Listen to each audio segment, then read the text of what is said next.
সামনে নদী, খেয়া দিয়া পার হইলাম। ছোট, ছোট চার, দেশ গ্রামের ভাষায় বলে হাক্কা, সেটা হাইটা পার হইলাম। অনেক লম্বা পথ গাড়ি দিয়ে পার হইলাম। কিন্তু জীবনের আসল পথ কিভাবে পার হব? ছোটবেলায় জন্মের পরে ওই যে গানটা, উপরওয়ালা পাঠাইছে মায়েরই কোলে, বুঝি নাই দুনিয়াতে কি খেলা চলে, সবাই তো আদর করতো ওলে লে লে লে। ওপাঠ শেষ, আসলো কৈশোর, জীবনের সবচেয়ে সুন্দর এবং আরামদায়ক সময়। কৈশোরে নতুন জানা, নতুন শোনা, নতুন কিছু জানার উপলব্ধি। একটা সময় ভাবতে লাগলাম, যৌবন কেন এখনো আসে না? যখন যৌবন আসলো, তখন শিশুকাল ছিল ভালো, যৌবন কেন আসিল? বাগিচায় ফুল ফুটিল, কোকিল কেন ডাকিল? এ আর এক জ্বালা। এ জ্বালার শেষে মনে হইল পৃথিবীটা পুরাটাই রঙিন। সবকিছু রঙিন লাগে, যা দেখি তাই রঙিন। সবকিছু ভালো লাগে, এটাই স্বাভাবিক। এরপরে আসলো যৌবনের শেষ পর্যায়ে নিজের ক্যারিয়ার গড়ো, পড়াশোনা সবকিছু।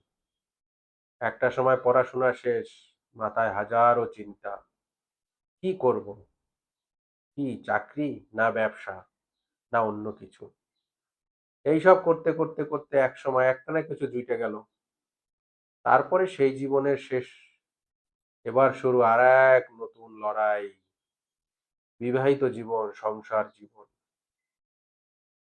শুরু হলো সংসার জীবন, একসময় এটারও বিভিন্ন ধাপে ধাপে ধাপে অতিক্রম করে শেষ।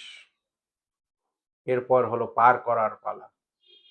স্ত্রী সন্তানকে লালন পালন করো, বড় করো। পারিবারিক সমস্ত দায়িত্ব নেও। ছেলেদেরকে মেয়েদেরকে প্রতিষ্ঠিত করার জন্য আপ্রাণ চেষ্টা। তাদের পড়াশোনা, তাদের ক্যারিয়ার সমস্ত কিছু। এপাটও শেষ। তারপরে গেলাম, এদের পার করো, বিয়ে শাদী সবকিছু দাও। দেওয়ার শেষে সব শেষ। আপনার কর্মক্ষমতাও শেষ। এবার জীবন একা। এখন এই জীবন কে পার করবে? আশেপাশে তাকায়ে দেখি কেউ নাই। সবাই যার যার ক্যারিয়ার নিয়ে ব্যস্ত, যার যার জায়গায় ব্যস্ত, যার যার পৃথিবী নিয়ে ব্যস্ত।